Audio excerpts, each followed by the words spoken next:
ఇప్పుడు వచ్చిన రాజకీయ నాయకులు మాట్లాడుతున్న భాష మాట్లాడాలి, చక్కగా మాట్లాడడం.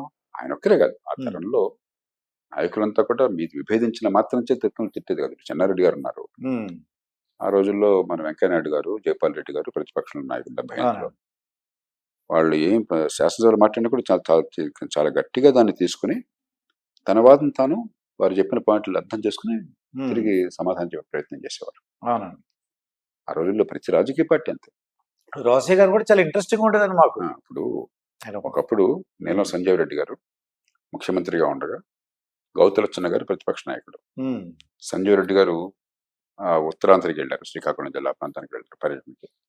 అక్కడ ఏదో కాంగ్రెస్ నాయకుడు ముఖ్యమంత్రి గారిని మెప్పిద్దామని కారులో కూర్చొని గౌతులచ్చన్న గారు చెప్పిన తిరుగుతున్నాడు, ఆయన్ని విమర్శిస్తున్నాడు.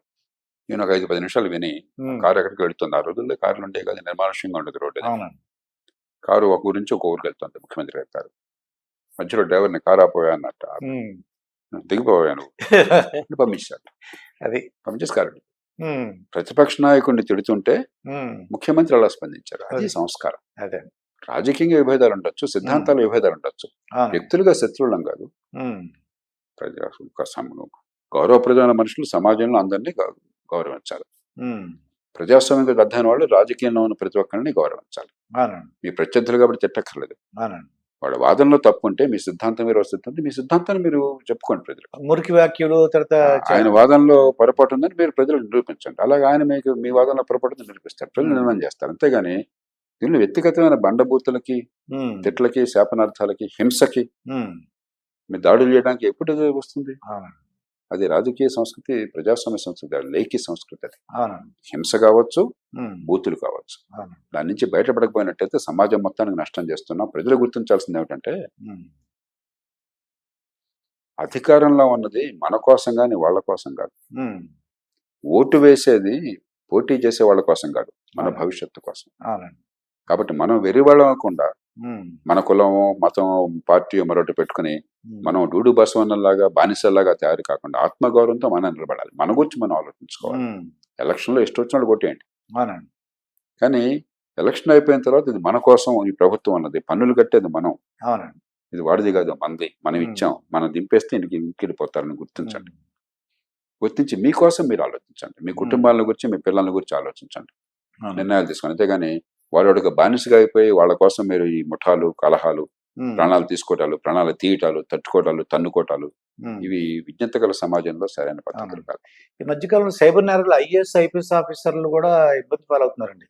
ఇవాళ ఒక విశ్రాంతి న్యాయమూర్తి గారి మాట, మీ మనవడికి అమెరికాలో ఉన్నారు, ఉద్యోగాలు ఇప్పిస్తామని చెప్తే ఈయన డబ్బులు ఇచ్చారండి. అది వాళ్ళ పేపర్లో వచ్చిందన్నమాట. అంటే ప్రపంచమంతా సైబర్ నేరగాళ్ళకి, కంప్యూటర్ యుగంలో ప్రపంచం అంతా కూడా దాదాపు $500 బిలియన్ నష్టం జరుగుతుందని వింటున్నాము. అది పెరుగుతుంది, ఎందుకంటే ప్రపంచ ఆర్థిక వ్యవస్థ పెరగడం కొద్దికి $500 బిలియన్ ఇంకా పెరగదు. $500 బిలియన్ అని చెప్పంటే దాదాపుగా ఏడాదికి ఒక 45 లక్షల కోట్ల రూపాయలు ఇవాల్టి రేట్ ప్రకారం ప్రపంచం అంతా కూడా. ఒక మాఫియాలు, సంఘటిత నేరాల ప్రపంచంలో ఎంత కరడగట్టి నేరస్తులు ఎంత సంపాదిస్తున్నారో ప్రపంచంతో కలిపి అంత డబ్బు సైబర్ నేరాల్లో పోతుంది. కాబట్టి మన జాగ్రత్తలు మనం తీసుకోవడం చాలా అవసరం. దానికి పెద్ద చిన్న తేడా ఉండదు.